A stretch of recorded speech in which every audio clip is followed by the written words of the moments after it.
Hello everyone, welcome to English Jam. This is Shivashish Das.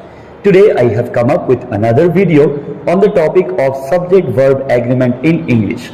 It's a very important topic and many questions will be asked from it in the upcoming ADRE 2.0 examination and also in many other competitive examinations. So before we start, make sure that you have hit the like button, and if you are new to my channel, don't forget to subscribe to the channel.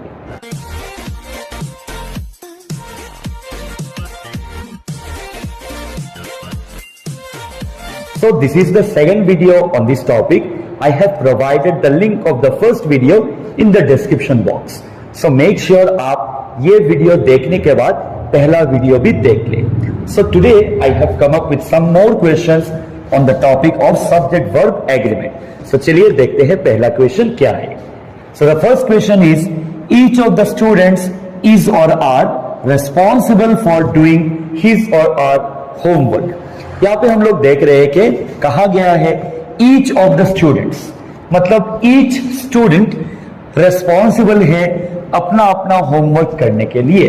सो ये बहुत ही common sentence है और ये mistake और ये doubt हमारे मन में बहुत ही कॉमन है कि यहाँ पे हम लोग इज यूज करें या फिर आर यूज करें. सो माय डियर फ्रेंड्स, हमको याद रखना होगा कि जब भी यू गेट ईच और जब भी यू गेट ईच ऑफ, हमेशा it gives a singular sense to the sentence. Again, I am repeating, whenever you get each of, it always gives a singular meaning to the sentence. That is why यहाँ पे students होने के बजाय भी हम लोग देख रहे हैं कि यहाँ पे students है, हमको लगेगा students से plural है, so we must use are. लेकिन यहाँ पे are नहीं होगा because यहाँ पे you are getting each, and whenever you get each, it will always be singular. So the correct answer is each of the students is responsible for doing his or her work. यहाँ पे चाहे singular हो या फिर plural हो, कुछ भी हो, हमेशा whenever you get each, it will be singular. Okay, now let's move on to the second question. Mary and John usually play or plays together. यहाँ हम लोग दो लोगों के बारे में बात कर रहे हैं. One is Mary and another is John, and इन दोनों के बीच में and है. जैसा कि मैंने पहले के वीडियो में डिस्कस किया था, जब भी हम लोग दो इंडिविजुअल्स को या फिर दो सब्जेक्ट्स को एंड शब्द से जोड़ते हैं, it always gives a plural meaning. So Mary and John, हम दो लोगों के बारे में बात कर रहे हैं, and whenever we are talking about two people, we must remember it falls in the category of the third person plural. और जब भी थर्ड पर्सन प्लूरल होता है तो हम लोग वर्ब के साथ एस या फिर ईएस यूज नहीं करते हैं. वी डोंट यूज एस और ईएस विद द वर्ब. हमको याद रखना है कि एस और ईएस हमेशा थर्ड पर्सन सिंगुलर नंबर के साथ यूज होता है, लेकिन यहाँ पे प्लूरल है, that's why we can not use plays, we have to use play. So the answer will be Mary and John usually play together. I hope this question is clear. Now let's move on to the third question. Both the dogs has or have collars. मतलब यहाँ पे दो dogs के बारे में बात किया गया है, and we are talking about both the dogs and they are wearing collars. वो अपने गले में पट्टा बांधे हुए हैं. So again you see both the dogs. Here it is plural. We are talking about two dogs, and two dogs is plural. And in case of plural numbers, we don't use has because has हमेशा third person singular के साथ use होता है. जैसा कि जब verb के साथ एस या फिर ईएस लगता है, वो हमेशा थर्ड पर्सन सिंगुलर में ही लगता है. सिमिलरली जब भी सब्जेक्ट थर्ड पर्सन सिंगुलर होता है तब यूज होता है हैज. लेकिन यहाँ पे हम लोग सिंगुलर के बारे में नहीं बात कर रहे. We are talking about two dogs, so the answer will be both the dogs have collars and not has collars. So I hope you all are able to understand these three sentences. Let's move on to the next few sentences. So let's see question number 4. The samples on the tray need or needs testing. यहाँ पे हम लोग tray में कुछ samples रखे थे, मतलब एक ट्रे है, इसमें किसी भी चीज का कुछ सैंपल्स रखे थे यहाँ पे, हम लोग उस बारे में बात कर रहे हैं कि वो सैंपल्स टेस्टिंग होना चाहिए। सो नाउ लेट्स सी क्या ये सिंगुलर है या फिर प्लूरल है, और क्या यहाँ पे नीड होगा या फिर नीड्स होगा।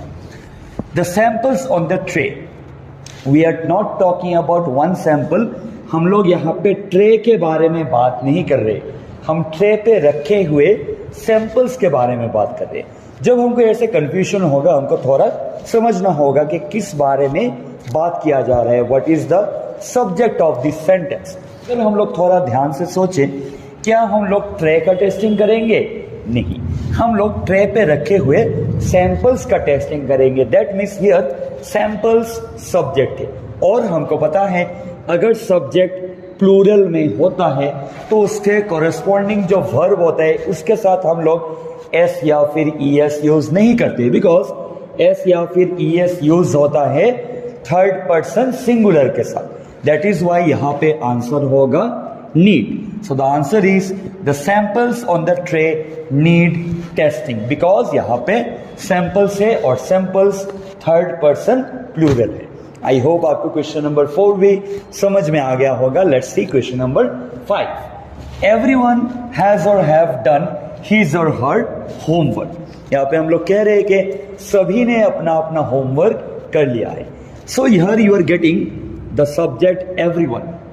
एवरीवन एक बहुत ही कंफ्यूजिंग वर्ड है, बिकॉज हम सोचते हैं एवरीवन का मतलब तो हर किसी के बारे में हम लोग बात कर रहे हैं। So it is more than one, लेकिन एवरीवन में वन वर्ड भी है। सो क्या यह सिंगुलर है या फिर प्लूरल है?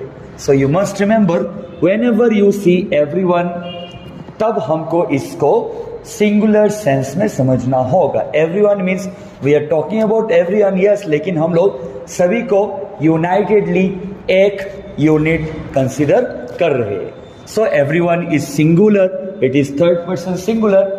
एंड जैसा कि हम लोगों ने थोड़ी देर पहले भी डिस्कस किया था कि जब थर्ड पर्सन सिंगुलर होता है तब we have to use has and not have. That's why answer will be everyone has done his और her homework. I hope it's also clear to you. Let's move on to the last question of this video, that is question number 6. At the end of the fall come or comes the hard tests. ये actually थोड़ा ज्ञान देने वाला बात है। हम लोगों ने कहा कि eight the end of the fall, मतलब फॉल के एंड पे द हार्ड टेस्ट हमेशा रहते हैं। मतलब किसी भी काम के एकदम एंड में उस काम से रिलेटेड जो टफेस्ट पार्ट होता है वही रहता है। So we are talking about a certain situation at the end of the fall. We are talking about the end, and end is singular here, then it falls in the category of third person singular। और अगर third person singular होता है तो हम लोग come नहीं comes use करेंगे। That is why we have to write at the end of the fall comes the hard tests. So I hope आप सभी को क्वेश्चन नंबर 6 भी समझ में आया होगा। That's it for the day. I hope you all have understood all the 6 questions. If you still have any doubt, अगर आपके मन में कोई भी डाउट है रिलेटेड टू दीज 6 क्वेश्चंस, या फिर आपके पास कोई और क्वेश्चन है जिसमें आपको डाउट है, drop in these questions in the comment section below and I will answer to each and every question. And अगर आपको ऐसे ही ADRE के लिए या फिर किसी भी कॉम्पिटिटिव एग्जाम के लिए इंग्लिश के टॉपिक्स पे कुछ वीडियोस चाहिए तो स्टे ट्यून्ड टू इंग्लिश ज्ञान। Keep learning and keep sharing.